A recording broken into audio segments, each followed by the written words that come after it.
सुप्रभात बच्चों, मैं सुरभि शर्मा आज आपको व्याकरण का पाठ 10 विशेषण समझाने जा रही हूँ।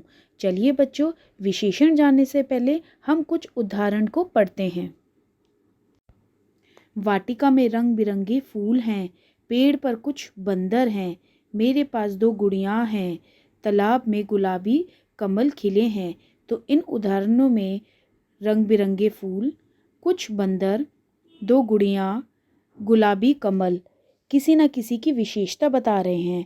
तो अतः हम ये कह सकते हैं जो शब्द संज्ञा या सर्वनाम शब्दों की विशेषता बताते हैं उन्हें विशेषण कहते हैं। तो चलिए बच्चों, अब हम विशेषण की परिभाषा, भेद और उसके उदाहरणों को जानते हैं। विशेषण, विशेषण का क्या अर्थ होता है? विशेषण शब्द का संबंध विशेषता बताने से। जो शब्द संज्ञा या सर्वनाम की विशेषता बताते हैं उन्हें विशेषण कहते हैं। जैसे वह एक सुंदर घर है, यहाँ पर सुंदर शब्द घर की विशेषता बता रहा है, इसलिए जो सुंदर है वो एक विशेषण है। विशेष्य, जिन शब्दों की विशेषता बताई जाती है वे शब्द विशेष्य कहलाते हैं। तो चलिए बच्चों, अब हम विशेषण के भेदों को जानते हैं। विशेषण के 4 भेद होते हैं: गुणवाचक विशेषण, परिमाणवाचक विशेषण, संख्यावाचक विशेषण, सार्वनामिक विशेषण। परिमाणवाचक विशेषण हमारे 2 प्रकार के होते हैं: निश्चित परिमाणवाचक विशेषण, अनिश्चित परिमाणवाचक विशेषण। संख्यावाचक के भी 2 होते हैं: निश्चित संख्यावाचक विशेषण, अनिश्चित संख्यावाचक विशेषण। तो चलिए बच्चों, अब हम गुणवाचक विशेषण को जानते हैं, वे क्या होते हैं। गुणवाचक विशेषण, जो विशेषण शब्द किसी संज्ञा या सर्वनाम के आकार, प्रकार, गुण, दोष, रंग, रूप, स्वभाव आदि का बोध कराते हैं वह गुणवाचक विशेषण कहलाते हैं। जैसे हमें स्वच्छ वातावरण में रहना चाहिए, अहंकारी रावण मारा गया, रंजना ने सुंदर नृत्य प्रस्तुत किया। तो इन वाक्यों में स्वच्छ, अहंकारी, सुंदर किसी न किसी का गुण, प्रकार, रंग, रूप दर्शा रहे हैं, तो ये गुणवाचक विशेषण कहलाएंगे। संख्यावाचक विशेषण, संख्या संबंधी विशेषता बताने वाले शब्द संख्यावाचक विशेषण कहलाते हैं। जैसे बस में 12 यात्री बैठे हैं, मैदान में 4 लड़के खेल रहे हैं, 7 छात्र खेल रहे हैं। तो यहाँ पे इन वाक्यों में 12, 4, 7 किसी न किसी की संख्या दर्शा रहे हैं, तो ये संख्यावाचक विशेषण कहलाएंगे। इसी प्रकार संख्यावाचक विशेषण हमारे 2 प्रकार के होते हैं: निश्चित संख्यावाचक विशेषण, अनिश्चित संख्यावाचक विशेषण। निश्चित संख्यावाचक विशेषण, जिन विशेषण शब्द से निश्चित संख्या का बोध होता है उसे निश्चित संख्यावाचक विशेषण कहते हैं। जैसे 4 कुर्सियां कमरे में रख दो, 10 किताबें वहाँ रखी हैं। तो यहाँ पे 4 और 10 जो हैं वो हमारा किसी निश्चित संख्या का बोध करा रहे हैं, तो ये निश्चित संख्यावाचक विशेषण कहलाएगा।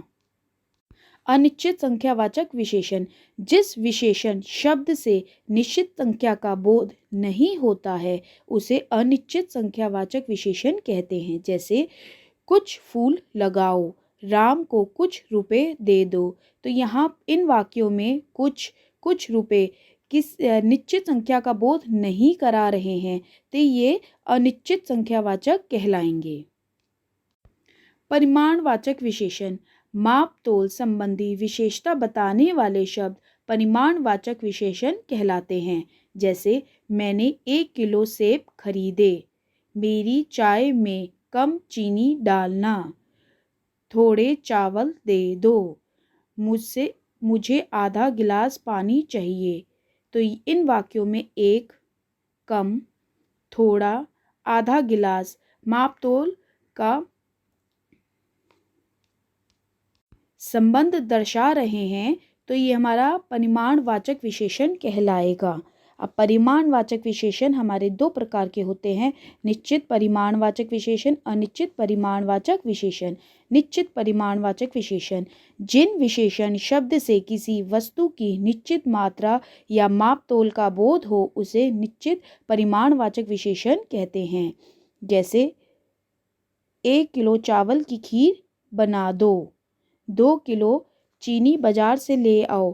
तो इन वाक्यों में 1 किलो, 2 किलो, यहाँ पे निश्चित मापतोल का बोध हो रहा है, तो वो निश्चित परिमाणवाचक विशेषण कहलाएगा। अब अनिश्चित परिमाणवाचक विशेषण, जिन विशेषण शब्द से किसी वस्तु की निश्चित मात्रा या मापतोल का बोध नहीं होता है वे अनिश्चित परिमाणवाचक विशेषण के अंतर्गत आते हैं। जैसे मीना कम दूध लाई, तो इस वाक्य में जो कम है वो हमारी निश्चित मात्रा का मापतोल नहीं हो पा रहा है, तो वो हमारे अनिश्चित परिमाणवाचक विशेषण कहलाएगा। सार्वनामिक विशेषण, संज्ञा अथवा सर्वनाम शब्दों की ओर संकेत कराने वाले विशेषणों को सार्वनामिक विशेषण कहते हैं। जैसे ये लोग कब से खड़े हैं, यह फल बहुत मीठा है, वह मकान बिक गया, तो यह वह सार्वनामिक विशेषण कहलाएगा। कुछ विशेषण शब्द विशेषणों की भी विशेषता बताते हैं, तो उन्हें प्रविशेषण कहते हैं। धन्यवाद।